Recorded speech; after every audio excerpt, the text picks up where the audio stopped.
तो इस क्लास में आपको डिस्कस करेंगे सिस्टम ऑफ लीनियर इक्वेशन और क्रैमर्स रूल के बारे में, यानी कैसे हम लोग सिस्टम ऑफ लीनियर इक्वेशन को क्रैमर्स रूल से हल करते हैं। सबसे पहले देख लेते हैं सिस्टम ऑफ लीनियर इक्वेशन में क्या क्या बात है। तो सिस्टम ऑफ लीनियर इक्वेशन दो कैटेगरी में आता है, कंसिस्टेंट, एक होता है इनकंसिस्टेंट। इनकंसिस्टेंट मतलब ऐसा सिस्टम ऑफ लीनियर इक्वेशन जिसका कोई हल ना निकलता हो, और कंसिस्टेंट मतलब जिसका हल निकलता हो, एक हल चाहे अनेक हल। अब कंसिस्टेंट में दो कैटेगरी आएगा, एक हल और एक होगा अनेक हल। अनेक हल में बहुत सारा हल निकलेगा। एक हल में सिस्टम ऑफ लीनियर इक्वेशन का जितने वेरिएबल है उसका एक एक वैल्यू आएगा। अब इसमें दो कैटेगरी आता है, एक ट्राइवियल, एक नॉन ट्राइवियल। ट्राइवियल सॉल्यूशन का मतलब सिस्टम ऑफ लीनियर इक्वेशन में जितने भी वेरिएबल होंगे उन सबका सॉल्यूशन शून्य होगा। जितने वेरिएबल होंगे उन सबका सॉल्यूशन आपका शून्य होगा। नॉन ट्राइवियल सॉल्यूशन में सिस्टम ऑफ लीनियर इक्वेशन में जो वेरिएबल होंगे सभी वेरिएबल का मान शून्य नहीं होगा, कम से कम एक ऐसा वेरिएबल होगा जिसका वैल्यू शून्य नहीं होगा, और वह आपको सिस्टम ऑफ लीनियर इक्वेशन को सेटिस्फाई करेगा। आप ये हो गया सिस्टम ऑफ लीनियर इक्वेशन के बारे में जानकारी। Consistent, inconsistent, infinite solution, one solution में आपको दो कैटेगरी आता है, एक ट्राइवियल सॉल्यूशन और एक होता है नॉन ट्राइवियल सॉल्यूशन। तो क्या है, जैसे आपको सिस्टम ऑफ लीनियर इक्वेशन में तीन समीकरण है, आपको समीकरण 1, 2 और 3, और हम इसे क्रैमर्स रूल से हल करना चाहते हैं। तो क्या करेंगे, x का वैल्यू होता है डेल्टा x बटा में डेल्टा, y का वैल्यू होता है डेल्टा y बटा में डेल्टा, और z का वैल्यू होता है डेल्टा z बटा में डेल्टा। यहाँ पे डेल्टा क्या है, तो जो डेल्टा है x y z जो वेरिएबल है इसके कोफिशिएंट से बना हुआ डिटर्मिनेंट है। डेल्टा क्या है, x y z जो तीन वेरिएबल है उसके कोफिशिएंट से बना हुआ डिटर्मिनेंट है। डेल्टा x क्या है, तो इस x का जो वेरिएबल है, इस x के वेरिएबल के जगह पे हम जो ये कांस्टेंट है इस कांस्टेंट को रख देते हैं, जैसे d1 d2 d3, बाकी y का वेरिएबल और z का वेरिएबल रहेगा इसमें।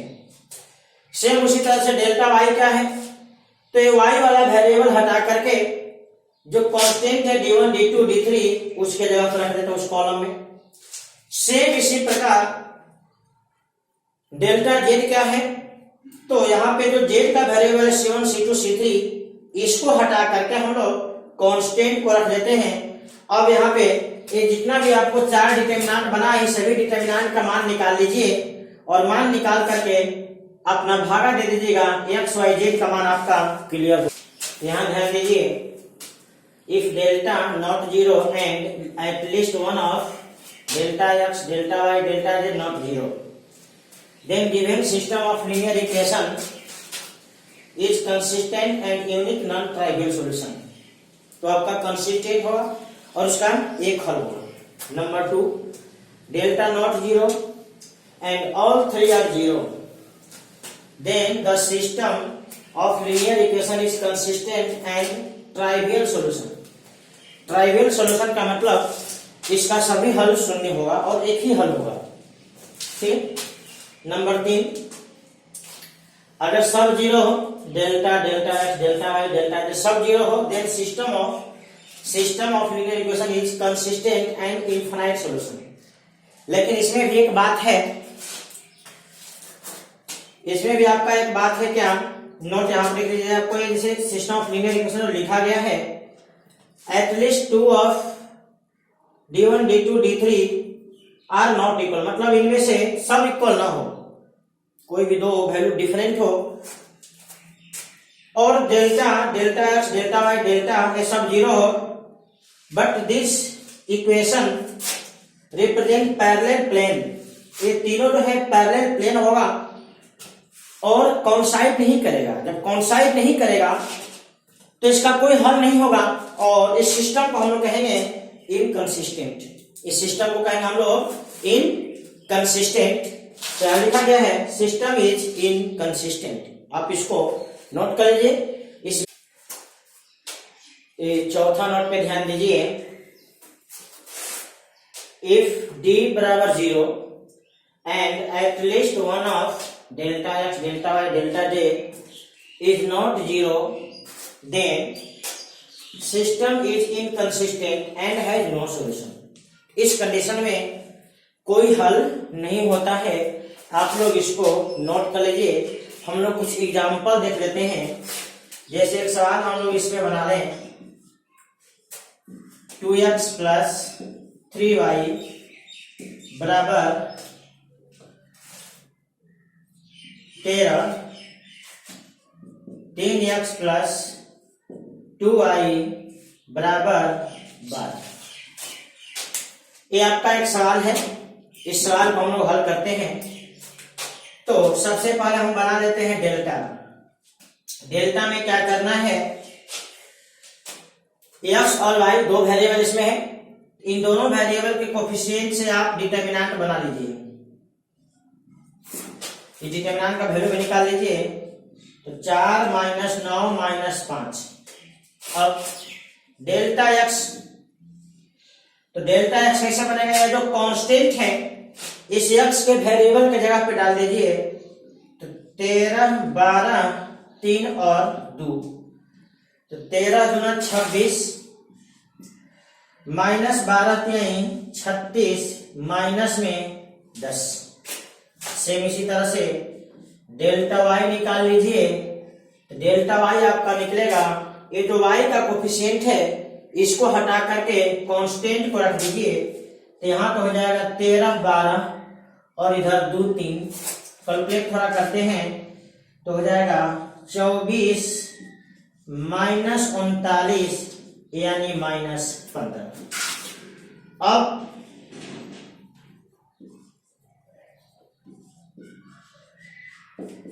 अब हम लोग वेरिएबल का मान निकाल लेते हैं।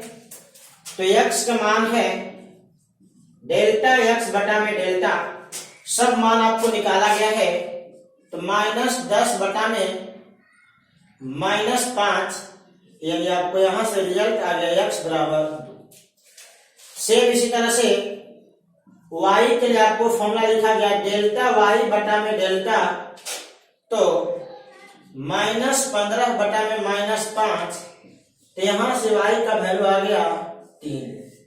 इस प्रकार से हम क्रैमर्स रूल के द्वारा इस सवाल को हल करके दिखलाए हैं। सेम ऐसा ही आपको एग्जाम्पल, सेम यही एग्जाम्पल हम इसे प्रीवियस वीडियो में मैट्रिक्स मेथड से हल करके बताए थे। तो आप देख लीजिए, सवाल आप किसी भी तरह से बनाएंगे सवाल बनेगा, बट आपका कैलकुलेशन पे ध्यान देना होगा कि कैलकुलेशन सही हो। देखिए क्रैमर्स रूल में क्या होता है, क्रैमर्स रूल में डिटरमिनेंट का प्रयोग करके बनाते हैं और मैट्रिक्स से अगर समीकरण को हल करेंगे सिस्टम ऑफ लीनियर इक्वेशन को, तो आपको मैट्रिक्स मेथड में हो गया। मैट्रिक्स मेथड में सिर्फ मैट्रिक्स यानी इनवर्स मैट्रिक्स का हम लोग कंडीशन यूज कर लेते हैं, वहां सवाल बनाते हैं। और क्रैमर्स रूल में आपको डिटरमिनेंट से हल करके सवाल बनाते हैं। आप ध्यान दीजिए, इफ डी बराबर 0 and at least one of delta x, delta y, delta z is not 0, then system is inconsistent and has no solution. इस कंडीशन में कोई हल नहीं होता है। आप लोग इसको नोट कर लीजिए। हम लोग कुछ एग्जाम्पल देख लेते हैं।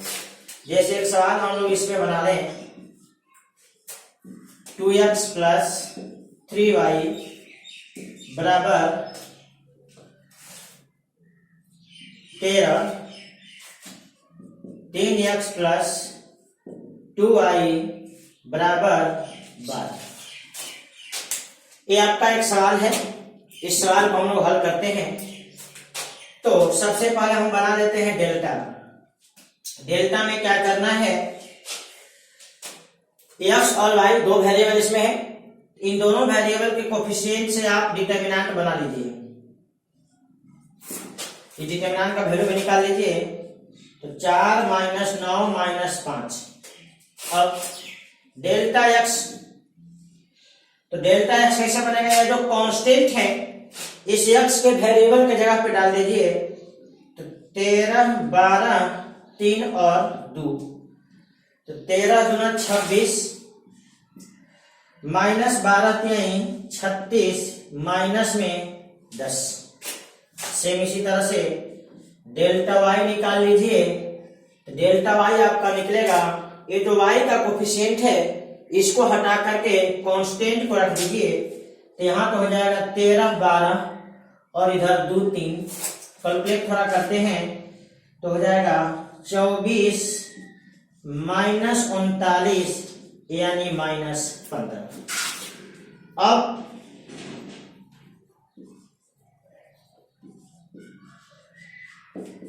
अब हम लोग वेरिएबल का मान निकाल लेते हैं। तो x का मान है डेल्टा x बटा में डेल्टा, सब मान आपको निकाला गया है, तो -10 बटा में -5 यानी आपको यहां से रिजल्ट आ गया x बराबर 2। सेम इसी तरह से y के लिए आपको फॉर्मूला लिखा गया डेल्टा y बटा में डेल्टा, तो -15 बटा में -5, तो यहां से y का वैल्यू आ गया 3। इस प्रकार से हम क्रैमर्स रूल के द्वारा इस सवाल को हल करके दिखलाए हैं। सेम ऐसा ही आपको सेम यही एग्जाम्पल हम इसे प्रीवियस वीडियो में मैट्रिक्स मेथड से हल करके बताए थे, तो आप देख लीजिए। सवाल आप किसी भी तरह से बनाएंगे सवाल बनेगा, बट आपका कैलकुलेशन पे ध्यान देना होगा कि कैलकुलेशन सही हो। देखिए क्रैमर्स रूल में क्या होता है, क्रैमर्स रूल में डिटरमिनेंट का प्रयोग करके बनाते हैं। अगला एक एग्जांपल है, इसमें 3 वेरिएबल 3 इक्वेशन है, इसको हम क्रैमर्स रूल से बनाने का प्रयास करते हैं। तो सबसे पहले हम डेल्टा निकालते हैं, तो डेल्टा में आपका होगा 1, 2, 3, इधर 2, 3 और 4, 3, 4 और 5। अब देखिए इसमें क्या करते हैं, इसका वैल्यू कैलकुलेट कर लेते हैं। तो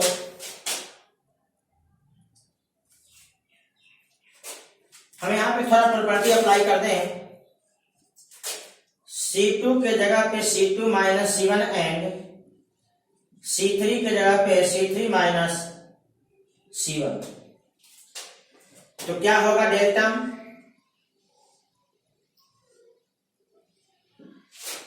तो C1 तो आपका हो जाएगा 1, 2 और 3, C2 में C1 को घटा दीजिए 1, 1 और 1, और C3 में C1 को घटा दीजिए तो 2, 2 और हम क्या देखें, ऐसा करने से C2 और C3 के सदस्यों का जो रेशियो है वह सेम हो गया, इसलिए इसका वैल्यू 0 हो गया। अब चलते हैं डेल्टा x निकालते हैं, तो डेल्टा x कैसे निकलेगा, तो जो x का कोफिशिएंट है उसके जगह पर हम रख देते हैं 1, 3 और 0, इधर जो है वो सब सेम होगा 2, 3 और 4, 3, 4 और 5। हम इसका भी वैल्यू निकाल के देखते हैं, तो यहां से आपको आएगा, हम पहला कॉलम से बना देते हैं, तो 1 का डिटरमिनेंट का वैल्यू कैलकुलेट करें तो यहां से होगा इन चारों से, तो 5, 3, 15 और 16 यानी -15 माइनस 16 हो जाएगा।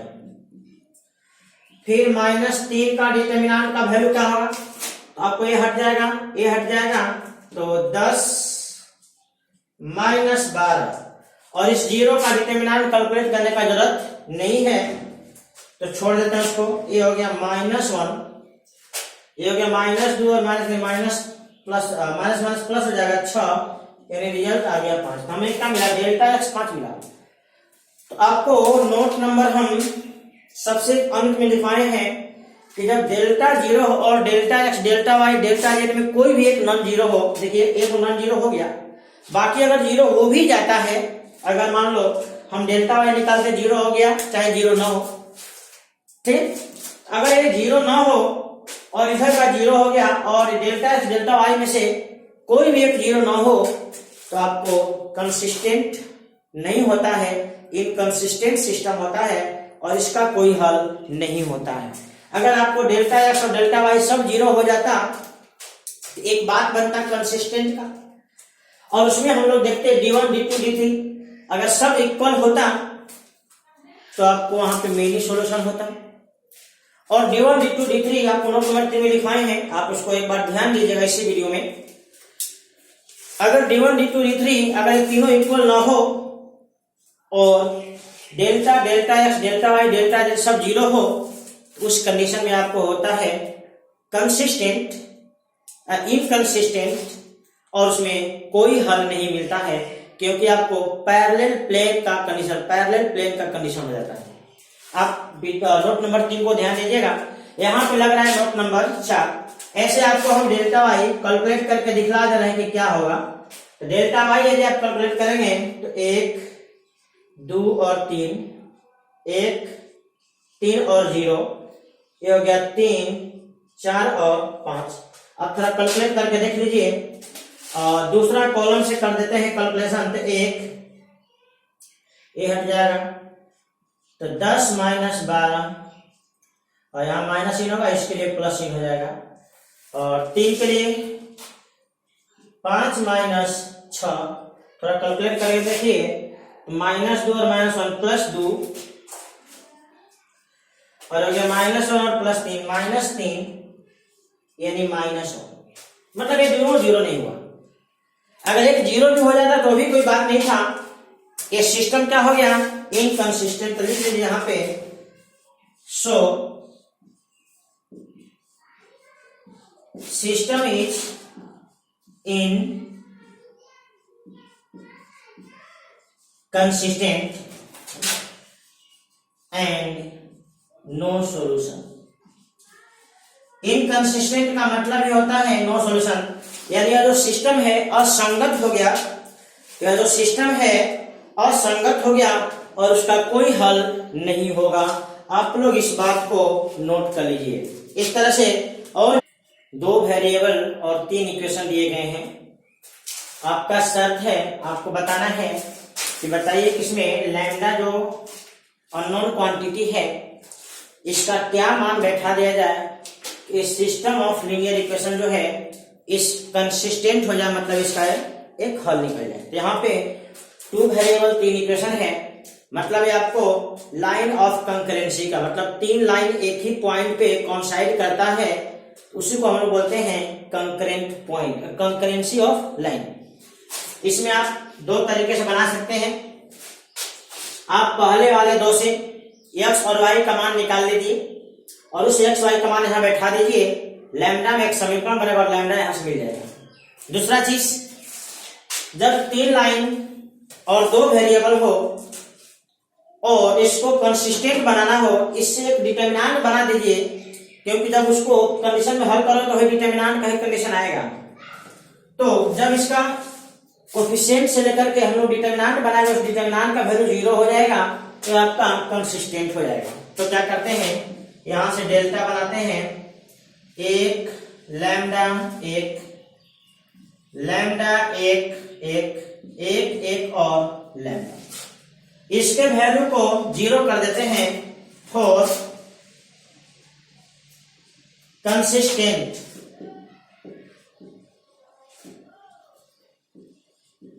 सिस्टम। फॉर कंसिस्टेंट सिस्टम आप डिटरमिनेंट का वैल्यू निकालना जानते हैं। इस 1 के लिए हल करिए तो आएगा लैम्डा -1 माइनस लैम्डा, इसको हल करिए तो लैम्डा स्क्वायर -1, लास्ट में 1 के लिए हल करिए, इस 1 के लिए ये हट जाएगा लैम्डा -1 बराबर 0।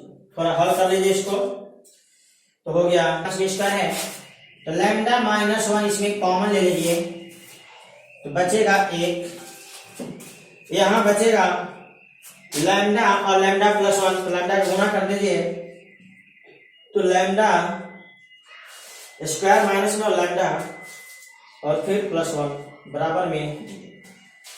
थोड़ा अगले स्टेप में चलिए, लैम्डा -1 यहां हो गया आपका minus lambda square minus lambda plus 2 बराबर, यहां से आपका लैम्डा बराबर 8 आ गया। जब इसको 0 करेंगे तो हो जाएगा lambda square plus lambda minus 2 बराबर 0। इसका डिस्क्रिमिनांट देख लीजिए क्या होता है, तो डिस्क्रिमिनांट हो जाएगा, यहां से आप लैम्डा निकाल ही दीजिए, तो -1 प्लस माइनस √1 का स्क्वायर माइनस 4a बटा में 2, यहां से जाएगा -1 प्लस माइनस, ये हो गया 4 × 9 3 बटा में 2, तो यहां से आ गया एक आपका 1 और एक आपका आ गया -2, यानी फाइनली लैम्डा का 2 वैल्यू मिला 1 और -2 आंसर। इसको नोट कर लीजिए, बना लीजिएगा। पहला में है फाइंड नेचर ऑफ सॉल्यूशन, इस सिस्टम ऑफ लीनियर इक्वेशन का रूट कैसा होगा, एंड आप जोड़ देते हैं एंड आल्सो फाइंड रूट्स। दूसरा है सिस्टम ऑफ इक्वेशन, आपको ये 3 इक्वेशन दिया गया है जे यूनिक सॉल्यूशन, देन इसमें जो एक अननोन क्वांटिटी है के बताना है कि अगर इसका यूनिक सॉल्यूशन है तो इसके का वैल्यू क्या होगा। आप इसको नोट कर लीजिए।